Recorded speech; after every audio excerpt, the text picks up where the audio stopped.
Et salut tout le monde, bienvenue dans cet avant-match de la rencontre entre Metz et le GC Nice. Nous sommes sur une deuxième rencontre d'affilée en l'espace de quelques jours pour le FC Metz à domicile. Donc c'est un moment assez intéressant dans ce début d'année 2021 après justement le match nul obtenu contre Bordeaux sur le score assez triste de 0 partout. Et donc Metz qui enchaîne très rapidement sur un nouveau match à domicile. Pour en parler, Monsieur Grenat Forever est avec moi. Comment vas-tu, Grenat Forever? Ah bah bonsoir Monsieur Socket, écoute, tout va bien. Ça va très bien. Content de ces matchs rapprochés, ça nous permet de pas gamberger, de rester aux aguets, donc c'est très bien. Même si on peut pas y assister. Mais ça, c'est un autre Même débat. si, après ça c'est un autre débat, on aurait bien aimé y être, mais bon, la situation fait que... On verra bien en tout cas. Nous, ce qui nous intéresse, c'est donc ce match contre Nice.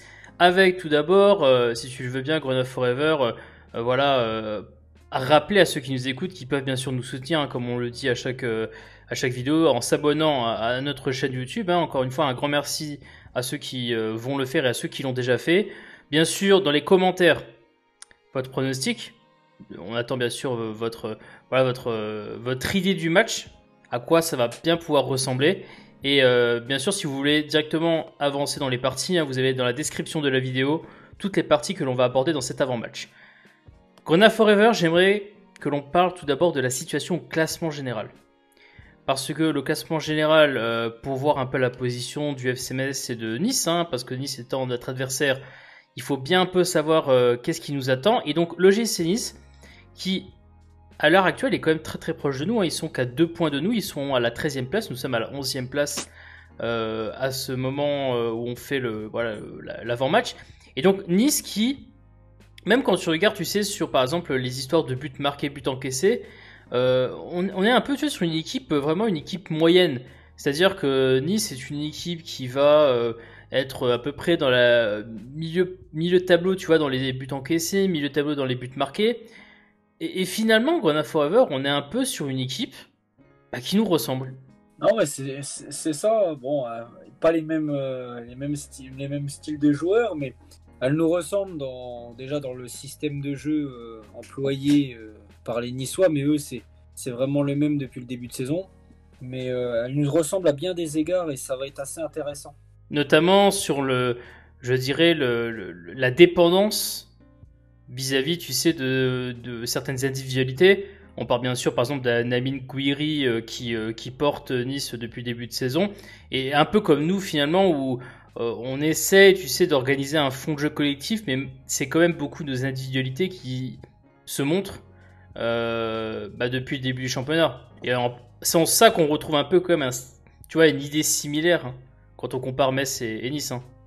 Non, mais c'est exactement ça. Ils ont un Guiri qui marche totalement, on va dire, enfin, sur l'eau, c'est un grand mot, mais il leur sauve un peu les miches parce que bon, bah voilà, Dolberg est souvent blessé. C'est vrai.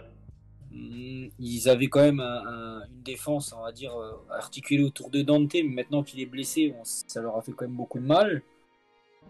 Ils ont un bon gardien, un milieu de terrain quand même assez solide avec Morgan Schneiderlin. Donc, non, c'est une équipe, tu sais pas trop sur quel pied danser avec eux. C'est un peu comme Bordeaux hein, qu'on a joué mercredi. C'est d'un match à l'autre, ça peut être noir ou blanc avec eux. Ouais, parce que surtout quand tu regardes, tu sais, je dirais, ce qui s'est passé depuis le début de saison pour Nice, c'est que Nice est une équipe qui a fait quand même une très très bonne première partie de première phase. C'est-à-dire que jusqu'à début novembre, ils sont sur, j'ai noté 5 victoires en championnat pour 2 nuls et 2 défaites. Tu vois, au 1er novembre.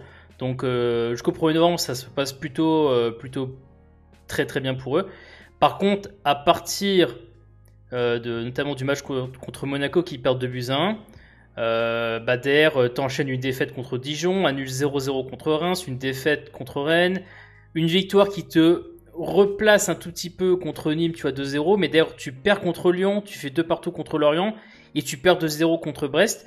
Et c'est en ça que justement cette équipe de Nice, alors tu l'as très bien dit, hein, avec notamment les blessés importants, fait que elle n'est pas dans une forme extraordinaire et que Metz peut-être, tu vois, surfer là-dessus pour essayer de s'appuyer notamment sur sa solidité défensive pour pourquoi pas espérer ramener quelque chose de ce match. Juste une chose importante, Grona Forever, que j'ai remarqué sur Nice, c'est une équipe qui, alors certes, on l'a dit, il y a deux phases, une phase un peu plus riche jusqu'au début novembre, mais après ça devient très compliqué depuis justement depuis début novembre.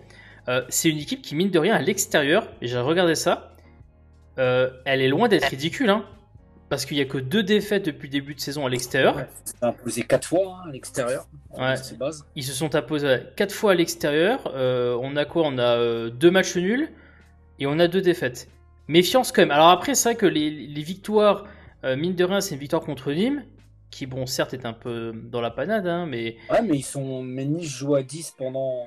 Il y a 0-0. Nice joue à 10 avec l'expulsion de Schneiderlin, je me souviens, et au final, c'est à 10 qu'ils mettent leur 2 buts. Hein. Même si ça reste Nîmes, mais bon, ça prouve que voilà. ouais, ça prouve qu'ils sont quand même, faut s'en méfier. Et puis ouais, ils vont te battre Angers à Angers, ils vont gagner à Saint-Étienne, ils vont faire nul à Bordeaux, ils vont faire nul à Reims. Il y a que voilà, ouais, la défaite à Montpellier, puis enfin oui, c'est la défaite à Montpellier, puis la défaite à Brest. Mais c'est vrai que méfiance, bien sûr, vis-à-vis de cette équipe de Nice. Juste pour rappeler Grenoble Forever du côté de Metz, donc la situation, on l'a dit, hein, 11e place à l'heure actuelle. Au niveau de la série de matchs, on est quand même sur une tendance depuis notamment Montpellier inclus, où Metz est une équipe qui prend très très peu de buts, qui s'appuie sur sa solidité défensive pour ramener au minimum un point. Et je rappelle que l'objectif du système, mais aussi de la façon de jouer ce système, c'est avant tout de ramener un point. Hein, c'est absolument pas autre chose à ce moment-là. Et puis en plus, le fait qu'on compose avec des blessés nous laisse pas forcément beaucoup de choix. Et donc, on va essayer de moins marquer un but de Grenoble Forever. Parce que ça fait quand même 2 matchs où on met pas de but. Alors, c'est pas grand-chose, mais Ouais, c'est quand même 180 minutes sans marquer, c'est quand même beaucoup. On se crée déjà peu, voire pas beaucoup de situations, donc pas beaucoup de va situations falloir franches. être, on n'aura peut-être pas beaucoup encore demain. Va falloir être réaliste, un peu comme à Montpellier ou contre Lens, parce qu'on sait qu'on va de l'autre côté du terrain, on va pas forcément encaisser beaucoup d'occasions et si on fait un clean sheet, et ben il en suffira peut-être d'une au fond pour repartir avec les 3 points. Hein.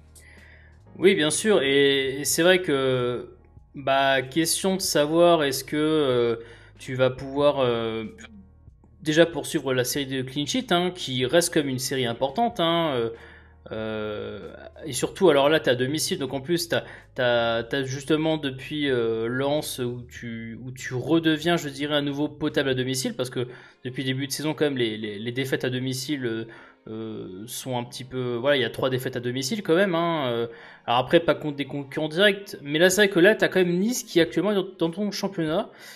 Et donc, si on pouvait un peu s'appuyer sur le fait qu'on enchaîne justement un nouveau match à domicile, sachant que, pour rappeler vite fait, mais Nice, eux, jouaient à l'extérieur. Hein. C'est-à-dire que Nice enchaîne sur un deuxième déplacement à l'extérieur d'affilée, en 3 jours. Donc forcément, si tu n'arrives pas à profiter de ce petit avantage de situation, c'est un peu compliqué. C'est une équipe comme nous, hein, ils ont du mal à marquer. Bien sûr. 2 buts de plus que nous en championnat. Ils encaissent plus que nous. Puis Metz, à part au début de saison, bah, vous vous souvenez les 3 premières journées où Metz a passé quand même 3 matchs sans marquer de but. Hein, faut pas l'oublier, les 3 premiers matchs. Qu'on perd 1-0. Sinon, on n'a jamais fait. C'était la première fois qu'on enchaînait 2 matchs sans marquer. Ça nous était jamais arrivé, ça. Donc, on va espérer que la mauvaise série prenne fin demain. Hein. Ouais, bien sûr, bon, on espère. Hein. C'est tout ce que l'on peut faire. Maintenant, parlons tactique, composition d'équipe. Rapidement du côté de Nice. Alors, il y a des absents. On en a déjà un peu parlé avant de faire cet avant-match, avec notamment l'annonce du groupe pour le match contre Metz. Et il y a quand même alors un retour intéressant à signifier du côté de Nice, c'est quand même Dolberg. Hein, avait une incertitude par rapport au fait qu'il soit là. Il est bien là. Malheureusement, tu m'as dit, je crois que j'ai même vérifié effectivement que Schneiderlin n'est pas là. Ah, ça, c'est un sacré coup dur. C'est leur capitaine. Ouais. Donc, Schneiderlin pas là. Avec Dante, ça fait quand même 2 cadres très majeurs qui sont pas là. Et à chaque ligne. Donc, ça reste important quand même. Ouais, même si voilà, on rappelle quand même qu'ils récupèrent un élément offensif assez important et Et, ils peuvent s'appuyer que sur les individualités de leur élément offensif, mais on est quand même sur des bonnes individualités quoi. et, Contrairement à nous qui n'avons pas effectivement Mhm. d'individualité très très forte en attaque en ce moment, tu vois. Et sans oublier que Pierre Lesmelou est blessé depuis maintenant un bon bout de temps et que c'était peut-être une des rares satisfactions de l'ère Patrick Vieira. Donc il sera toujours absent demain. Ouais, donc on verra bien. C'est vrai que donc là normalement, bah peu de chances de voir autre chose que quoi Grenade Forever, leur système toujours à 5 défenseurs, 3 Bah, centraux. je pense, ouais, les trois centraux, on devrait avoir comme Saliba devrait jouer, la nouvelle recrue, là. Ouais. Avec certainement Ensoki. Après, je sais pas forcément, peut-être Dani Luch. Je vois pas, je pense pas qu'il tournera là avec Atal sur les côtés et Camara, ça change rarement ça. Hmm. Après c'est devant, est-ce que à côté de Guiri, est-ce qu'il va faire un peu tourner par rapport à mercredi? Est-ce que ça sera toujours Lopez et Reine Adélaïde ou est-ce qu'il va peut-être relancer Alexis Claude Maurice? En tout cas, je sais qu'à Nice, les supporters veulent pas trop Lopez. Moi, je dis ça, je dis Voilà, rien. donc est-ce que Claude Maurice pourrait jouer? Et après, par contre, dans la ligne de deux, bah, étant donné que Schneiderlin est pas là, j'ai du mal à imaginer que Boudaoui et du coup, ben, certainement le fils Thuram jouerait dans un milieu à deux, quoi. Ouais. Bon, en tout cas, c'est sûr qu'il y a aussi des interrogations chez eux parce que. Pourquoi je dis aussi des interrogations? Parce que chez nous, à Metz, on en a des interrogations. Alors, il s'est passé un match contre Bordeaux, on a quand même eu des joueurs qui ont été titularisés alors que normalement, ces joueurs-là sont des joueurs de rotation. Je pense bien sûr à la titularisation de Youssef Maziz. Je pense bien sûr à celle de Leia Iseka qui doit justement pallier l'absence pour encore quelques semaines d'Opa Nguet. Mais là, Grenade Forever, clairement, quand tu vois ce qui s'est passé par rapport à Bordeaux, euh, déjà sur l'aspect tactique, pour l'expédier rapidement, on voit pas de changement. Je veux dire, on s'attend pas à un autre système. Oh, bah non, de toute façon, voilà, je pense qu'on va être dans la continuité de ce qu'on voit depuis 5-6 matchs. Et même demain, là, avec les. On va parler du groupe juste après, mais on devrait quand même avoir, que ce soit dans le système et dans les hommes, à part peut-être, je vois peut-être un changement de joueur, sinon on s'oriente vers le même 11, hein. Ouais. C'est vrai que tu parlais du groupe. Alors, c'est vrai que le groupe a été annoncé avec notamment la présence de 21 joueurs et non de 20 joueurs, comme c'est normalement demandé. La question, pourquoi 21 joueurs? C'est parce que est intégré dans le groupe Pajot, qui donc, en théorie, sur le papier, serait de retour. Maintenant, s'il y a 21 joueurs, c'est pas pour rien. Ça veut donc dire qu'il y a un joueur qui va sauter du groupe. Alors soit c'est un jeune qui va sauter, soit c'est peut-être Pajot qui, en fonction de son état juste avant le match, ben, peut-être que son état ne sera pas jugé satisfaisant et donc sera plutôt laissé en tribune. Euh, Ajouté au fait que bien sûr il y a quand même beaucoup d'absents majeurs comme Opa Nguet, comme Kevin Endoram dont on a appris que on va pas le revoir à mon avis avant le mois de février, alors qu'on pensait le revoir pour le mois de janvier. Ça a été encore à nouveau retardé. Pour Udol, il y a eu aussi quelques douleurs, mais ça fait que lui, il reste toujours absent et donc est un élément manquant qui est assez important. Et puis bien sûr, comme vous savez depuis très longtemps, Monsieur Ibrahim Agnan qui n'est pas là. Euh, tu parlais, tu me disais peut-être un changement par rapport à l'équipe de Bordeaux. C'est vrai que l'équipe de Bordeaux, vous avez pu le voir notamment durant le débrief du match contre Bordeaux. C'est quoi pour toi le changement qui pourrait intervenir dans son 11 de départ? On va certainement au poste d'attaquant, peut-être voir un Papé Gayad qui n'a pas du tout joué mercredi, dû à, si j'ai bien compris, ce qu'il n'était pas prêt. Donc je pense et même qu'il va être titulaire demain. C'est pour moi le seul changement qu'il pourrait faire en fait. Étant donné que je vois pas les autres remplaçants comme Ambrose ou Wagner commencer titulaire parce qu'ils n'ont pas 90 minutes, mais un Yad un peu dans son rôle comme il a Valence, hein, un peu axial, alors que Opa Nguet était là, je vous le rappelle. Et avec la Mingay, ça peut être intéressant de les voir tous les deux ensemble. Ça n'est jamais arrivé, je crois. Je crois pas que Peut-être c'est une arrivé. bêtise. Je crois Souvent, pas. Gay a joué avec Pas, en tout cas, Nketiah. pas en départ, pas en start. Voilà, puis même quand ils font les remplaçants, généralement, quand l'un sort, l'autre rentre. Un peu comme à Montpellier, Gay sort, Yad rentre.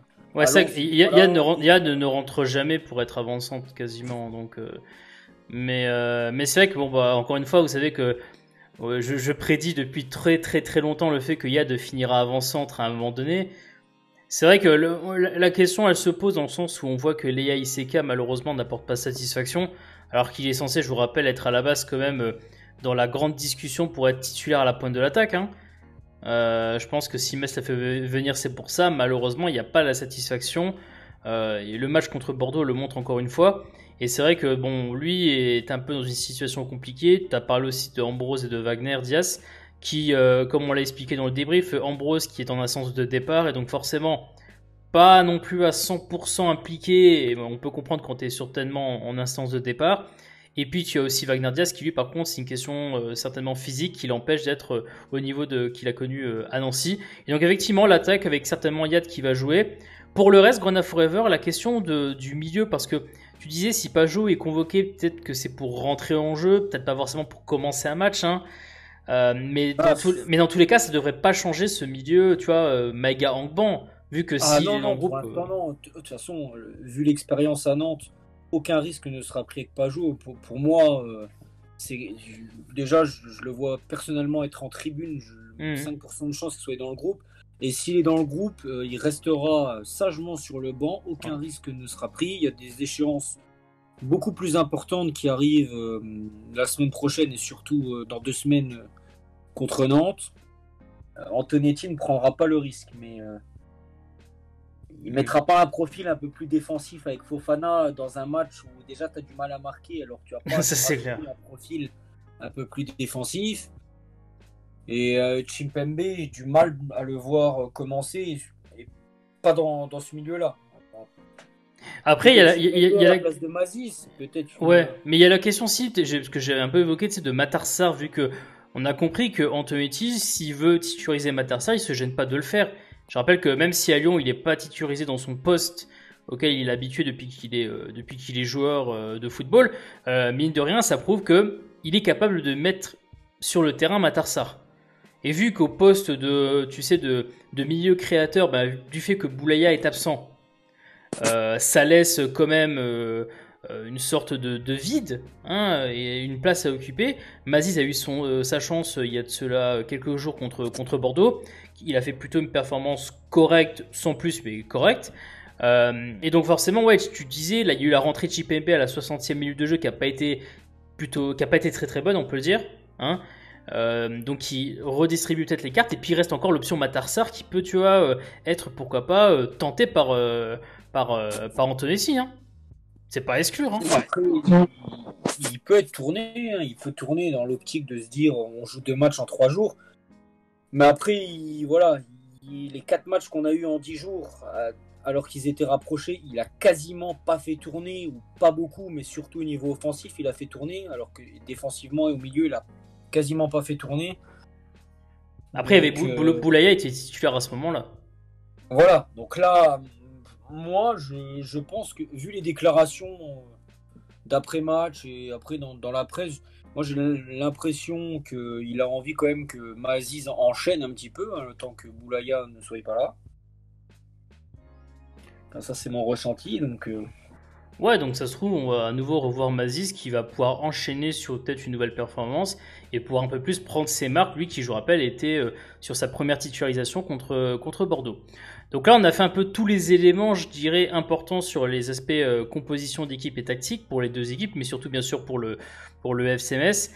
Passons au pronostic, Grona Forever. Pronostic pas simple.